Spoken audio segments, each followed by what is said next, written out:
Очередной значимый шаг в развитии здравоохранения в республике делают сегодня. Открытие сердечно-сосудистого центра, оснащенного самым современным оборудованием. Александр Мотовников подчеркивает, в СКФО больше всего пациентов именно с заболеваниями сердца – 34%. Потому такой квалифицированный центр для жителей просто необходим. Сегодняшний день говорит о том, что в череде очень хороших событий, которые произошли в истории здравоохранения Ингушетии за последние годы, сделано очень много. Построен перинатальный центр, детская республиканская больница, онкологический диспансер, поликлиника республиканская, Назранская больница. Очень много сделано. Фельдшерские, акушерские пункты, лаборатории. Все это сделано. Но такого квалифицированного центра сосудистой хирургии, как мы сейчас, который будем открывать, конечно, не было. Жители республики нашей Ингушетии теперь могут приезжать сюда, не выезжать за пределы. Быстро им будет оказана помощь, я уверен, что и квалифицированно, и качественно. Потому что он насыщен новейшим оборудованием, новейшей аппаратурой. Персонал, который здесь работает, опытный. Я хочу вам пожелать хорошего труда. У нас есть к чему стремиться, несмотря на то, что много сделано положительного, но у нас качество оказания медицинских услуг, качество лекарственного обеспечения, комфортных условий для наших жителей должны, конечно, только совершенствоваться. Юнусбек Евкуров подчеркнул, что с открытием центра возрастут и показатели продолжительности жизни, отметив, что Ингушетия сегодня на первом месте в стране в этом направлении. Теперь все в руках врачей, которые должны оказывать квалифицированную помощь пациентам, ведь все необходимые условия для этого уже созданы. Конечно, открытие вот такого центра профильного довольно серьезно будет влиять на это направление. Это первое. Второе, как сказал Николай Анатольевич, это позволит нам и нашим больным меньше выезжать за пределы республики.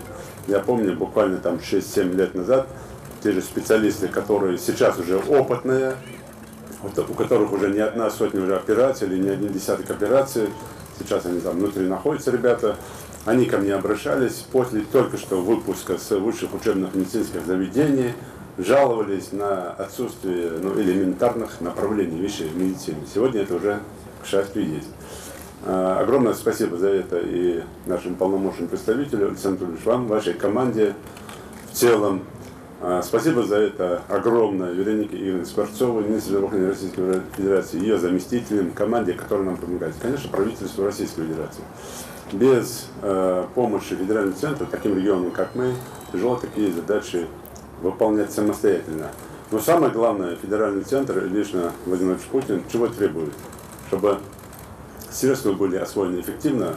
А эффективность заключается не в строительстве, не в том, чтобы его сдать торжественно так красиво, а самое главное заключается в том, чтобы здесь проводились качественные хирургические оперативные вмешательства. Сегодня мы открываем очередной объект здравоохранения. Это для нашей республики, для людей очень важный объект. Мы знаем, сколько много у нас больных людей и по стране, и здесь в республике процент высокий сердечно-сосудистых заболеваний. Хотел бы вам, врачам, пожелать удачи, успехов, чтобы ваш труд, который вы здесь трудите, и мы оценили, и вы сами добросовестно работали, и тот вклад, чтобы нам Всевышний отблагодарил вас, дал эту бахопши, дал мяшил голши. После торжественной части состоялось долгожданное открытие центра. Затем гости осмотрели новый центр и пообщались с врачами. Здесь будут оказывать круглосуточную консультативную и лечебно-диагностическую помощь больным с острым нарушением мозгового кровообращения и острым коронарным синдромом. Осмотр максимально пытаемся проводить недолго, ибо самое главное – это первый золотой час. Быстрый осмотр, максимально, но не в ущерб пациенту, а сбор анамнеза, невростатус и сразу на дальнейшие исследования. В первую очередь нейровизуализация КТ или МРТ исследования. Пока делается это исследование, берется забор крови, определяются электролиты, вязкость крови, для того, чтобы решить вопрос, можем ли мы оказывать больному дальнейшую помощь, будет ли это сопровождаться кровотечением или нет. Потому что инсульт бывает как ишемический, так и геморрагический. Новогодние праздники позади, но подарки продолжают дарить. Желание, загаданное Магомед Амином Долгиевым Деду Морозу, исполнилось сегодня. В роли доброго дедушки сам полпред, который преподносит мальчику велотренажер, о котором он долго мечтал. Это же чудеса. ты написал, я ее вытащил, да? И вот так случилось. Мы вместе с главой приехали к тебе. Вот. И к твоим двум сестрам и брату. Я вот подарки, которые сейчас тебе дали, они в первую очередь то, что тебе надо будет. Это вот этот специально делал тренажер для того, чтобы ты смог потихонечку двигаться. Впрочем, подарки сегодня вручают не только Магомед Амину, но и его брату и сестрам. Мальчик с детства страдает сложной формой ДЦП, и такой тренажер ему просто необходим. А средств на его приобретение у семьи не было. Как только вот гости вышли с палаты, сразу сели в него и опробовали как раз то, что нам нужно. Потому что вне дома, когда мы выезжаем на реабилитацию, там есть эти велосипеды, тренажеры. И дома они нам тоже необходимы, потому что без реабилитации такого ребенка оставлять дома тоже нельзя. Затем Александр Матовников и Юнусбек Евкуров в неформальной обстановке пообщались с врачами разных специальностей. Полпред подчеркнул, что в их работе главное быстро, квалифицированно и качественно оказывать медицинскую помощь пациентам. Конечно, нам нужно поддерживать на том уровне, на котором задаются объекты, да, на котором технические средства задаются, но надо поддерживать на высоком уровне степень, наверное, качества обслуживания медицинского для каждого жителя. Я хочу, чтобы вы все-таки готовили специалистов. И мне бы хотелось, чтобы когда вы уезжаете,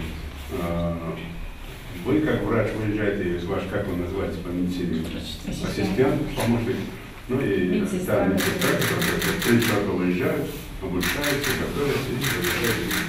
Врачи, в свою очередь, поблагодарили полпреда и федеральный центр за оказываемое внимание в сфере здравоохранения. Спасибо вам большое, огромное вам спасибо за то внимание, которое вы уделяете здравоохранению.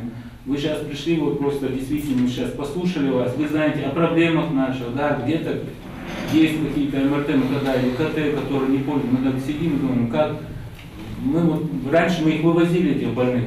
Я вспоминаю, буквально 6-7 лет назад в Урус-Мартановскую больницу возили, в Кабардино-Балкарию, в Северную Осетию, тяжелых больных, потому что, а сейчас все, вот все под рукой.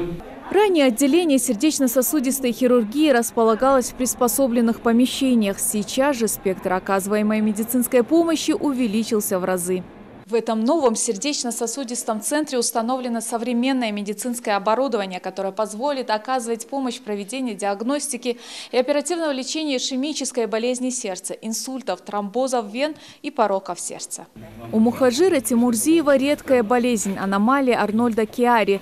На лечение не раз выезжал за пределы Ингушетии, но никто из врачей не решался браться за сложную операцию. Мухаджира прооперировали здесь, в стенах ИРКБ. Они предупредили врачи, что операции сложные, серьезные, если так можно сказать, работа ювелирная. Почти 4 часа продолжалась. Газгиреев справился. Не надо больного везти в другой стационар, в другое помещение, другой корпус делать до обследования, потом переводить его в реанимацию, там его стабилизировать, потом поднимать в операционную, спускать обратно в реанимацию. Ну, это получается, проходит много времени. А сейчас поступает больной сразу же до обследования с анализами, с готовым больной в течение получаса поднимается в оперблок, переводится к нам же сюда на 2-й этаж в реанимацию, по стабилизации состояния переводится в палату отделения. Первый этаж нового центра будет отведен для приема пациентов. Здесь их будут принимать специалисты всех направлений. Здесь будет прием вести невропатолог квалифицированный, кардиолог. Будет производиться обследование, это ЭКГ, УЗИ-диагностика, холтер, далее лабораторная диагностика. Когда мы уже обследуем этого больного, для того, чтобы поместить этого больного, поступающего с болевым синдромом, у нас есть специальная здесь палата. Так, здесь мы больного обследуем на месте, а потом уже направляем или в реанимационное отделение по профилю, или же в профильное отделение в зависимости от его состояния. Теперь с открытием сердечно-сосудистого центра принимать больных будут гораздо оперативнее, а лечение эффективным. Ведь главное, как отмечают врачи, не упустить так называемый «золотой час». А Юнусбек Евкуров в свою очередь пообещал, что власти Ингушетии организуют для местных специалистов стажировку за рубежом. для повышения квалификации. Светлана Томова, Асхаб Белакиев. Новости 24.